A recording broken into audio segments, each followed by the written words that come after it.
बदकिस्मती ये है कि जिस आतंकवादी को लोकसभा तक पहुंचा दिया गया, आतंकवादी मैं कह रहा हूं, साहब वाला जो मामला था मुंबई हमला, और उसमें जो एटीएस प्रमुख मारा गया करकरे, तो करकरे के ऊपर जो किताबें लिखी गई हैं, करकरे ने ही तो पकड़ा था साध्वी प्रज्ञा को, करकरे पर ही तो आरोप लगाई थी साध्वी प्रज्ञा मैं शराब दी हूं, ये उसका बयान है, ऑन रिकॉर्ड बयान। मुलजिम नहीं कहेंगे उनको, क्योंकि हमारे लोग जो मुलजिम होते हैं उनको तो आप मुजरिम घोषित करते हैं, चिल्लाते हैं, जबकि वो मुजरिम होते नहीं और ये है। इसलिए लाख मुसलमानों का कत्लेआम नरसंहार हुआ है, एक दो जगह नहीं हुआ, कई जगहों पर हुआ। बहरहाल इसलिए ये चाकू फाकू की बात तो करो ही मत। दिल्ली में जितने चाकू, प्रधानमंत्री जी को भी खबर है, मीडिया को भी खबर है, सबको खबर है। अब आप देखिए कि एसटी हसन ने एक बयान दिया, डिबेट हुआ, सलमान खुर्शीद ने बयान दिया, डिबेट हुआ, लगातार चल रहे। वो जो डर वाले बयान दिए थे अब्दुल बारी सिद्दीकी, डिबेट हुआ, लेकिन साध्वी प्रज्ञा ठाकुर पर डिबेट नहीं हो रहा। हाँ, एक फायदा हो रहा कि डिबेट हो रहा है एसटी हसन पर, लेकिन मुद्दे उठ रहे हैं साध्वी प्रज्ञा ठाकुर के। डिबेट हुआ अब्दुल बारी सिद्दीकी पर, मुद्दे उठ रहे हैं इनके।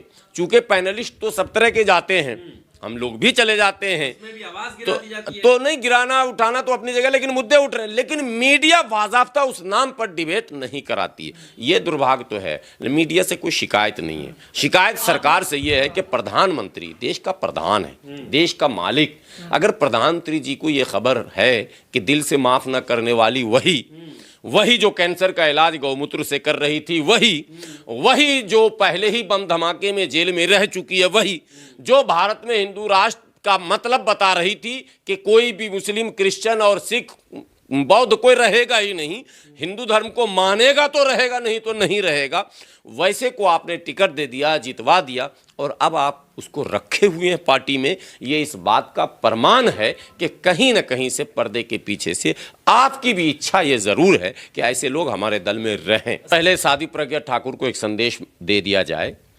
कि मुसलमान कोई मूली गाजर मूली नहीं है कि तुम्हारे मैंने तेज़ चाकू से कट जाएगा या डर जाएगा। मुसलमानों का इतिहास रहा है और हमेशा उस पर जुल्म हुए हैं, 47 से आज तक का इतिहास है। लेकिन इन्हीं चैनल के लोग और यही कथित तौर पर हिंदूवादी संगठन आज भी कहते हैं कि जनसंख्या तेज़ी से बढ़ रही है, जबकि कई लाख मुसलमानों का कत्लेआम नरसंहार हुआ है, एक दो जगह नहीं हुआ, कई जगहों पर हुआ। बहरहाल इसलिए ये चाकू फाकू की बात तो करो ही मत। दिल्ली में जितने चाकू छुरी वाले ये सब मैंने बनाने और धार लगाने वाले हैं, ये पूरा पेशा ही उन्हीं का है। इसलिए जो लोग बनाते हैं, जो लोग धार लगाते हैं, उन्हीं को तुम क्या डराओगे उस चीज़ से। ये तो एक बात हो गई। दूसरी बात, साध्वी प्रज्ञा ठाकुर को कम से कम एक मौका मिलता है। देखिए, अल्लाह ना किसी को मौका देता है ज़िंदगी में बदलने का।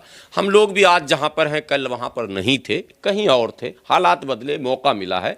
आप जैसे लोग हमारी बात उठा रहे हैं, पहुँचा रहे हैं, तो मौका अगर मिला है तो उसको सुधार लाना चाहिए था। लेकिन बदकिस्मती ये है कि जिस आतंकवादी को लोकसभा तक पहुँचा दिया गया, आतंकवादी मैं कह रहा हूँ, नहीं, साबित क्या, सारे सबूत मिले हुए, साबित कैसे होगा जब इतनी मैंने बयानबाजी के बाद जिस पर कार्रवाई ना हो, जिसका विरोध ना हो, उसको साबित क्या कीजिएगा। जज भी डर से बेचारा न्यूज, कोर्ट से पहले थोड़ी कह सकते हैं, आरोपी है तो आरोपी कह सकते तो हैं। हमारे लोगों को कैसे कहते हैं? सिर्फ आप मुलजिम पकड़ते हैं और सबको तो आपने आतंकवादी का और ISIS और ना जाने किस किस संगठनों से आपने जोड़ दिया। साबित हो गया क्या? 15-15 साल पे मुसलमान बाहर आया जेल से, 20-20 साल में आया निर्दोष साबित होकर। 25 साल का भी रिकॉर्ड है, 25 साल का भी रिकॉर्ड है कि मुसलमान निर्दोष और इनोसेंट होकर बाहर आया। आपने जो आतंकवादी कहा, तो आपने किस ग्राउंड पर कहा? आप क्या उसका भी कुछ कंपनसेशन, जुर्माना देंगे क्या? नहीं। इसलिए हमें यह अधिकार है, according to TV channel, according to वो तथाकथित हिंदू संगठन, अकॉर्डिंग टू कॉन्स्टिट्यूशन कहिए ना, टीवी नहीं, नहीं, कॉन्स्टिट्यूशन में तो वो मुलजिम है, लेकिन जो माहौल बनाए जा रहे हैं, हम मुलजिम नहीं कहेंगे उनको, क्योंकि हमारे लोग जो मुलजिम होते हैं उनको तो आप मुजरिम घोषित करते हैं, चिल्लाते हैं, जबकि वो मुजरिम होते नहीं और ये हैं। इसलिए कि किताबें 20 लिखी जा चुकी हैं, इनके ऊपर किताबें लिखी गई हैं, रिसर्च हुए हैं।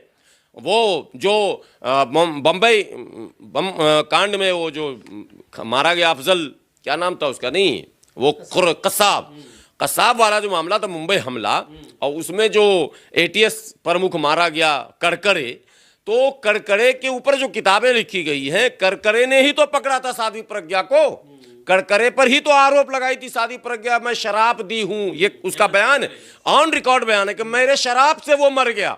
तुम्हारे शराब से करकरे मर गया, जो भारतीय लड़ाकू था और शहीद हमारा, जिस पर हम गर्व करते हैं। अरे शराब ही देना था तो इमरान खान, शहबाज शरीफ, नवाज शरीफ, उस दुश्मन को दे दो, किंग जोन को दे दो, चाइना को दे दो, इतने शराब में तुम्हारे दम है तो हैं? नहीं, सारा शराब भारत का जो देश प्रेमी होगा, जो देश के लिए लड़ने मरने और देश की इज्जत और आबरू पर निछावर होने वाला होगा, वही शराब दोगे। ये कौन सा शराब है भाई तुम्हारा? तो ये ऑन रिकॉर्ड उसने कहा है कि मेरे शराब से मरे। बात समझिए, एक शहीद को उसने ये कहा, कितना बड़ा अपमान था। उसी वक्त हंगामा होना चाहिए था, नहीं हुआ। उसने कोरोना का मजाक उड़ाया, उसने कैंसर का मजाक, विज्ञान का मजाक उड़ाया, कई जगहों पर उसने मैंने संविधान का मजाक उड़ाया, लेकिन कार्रवाई नाम की कोई चीज नहीं हुई। ऐसे में अब विपक्ष पर मेरा सवाल खड़ा होता है कि यदि सरकार संविधान को मिटाना चाहती है तो आपकी क्या भूमिका इस देश में होगी? क्या सरकार के उन संविधान विरोधी कदमों का मौन धारण करके आप समर्थन करेंगे, या सड़क पर आप निकलेंगे, कुछ बोलेंगे? एक दो घटनाएं नहीं है इस देश की, केवल साध्वी प्रज्ञा ठाकुर चाकू नहीं निकाल रही है, यहां ऐसे ऐसे संत हैं जिन्होंने तलवार वितरण किया। इससे पहले त्रिशूल वितरण हुआ इस देश में, कांग्रेस के शासनकाल में भी हो चुका है यह घटना। आपको पता है, जो नाली में भागता हुआ मिला परवीन तोगाड़िया, वो क्या कहते हैं, त्रिशूल बांट चुका है घर घर। और आपको इस देश में ऐसे ऐसे नारे लगे थे कि मुसलमानों के दो ही स्थान, कब्रिस्तान या पाकिस्तान। तो ये सारे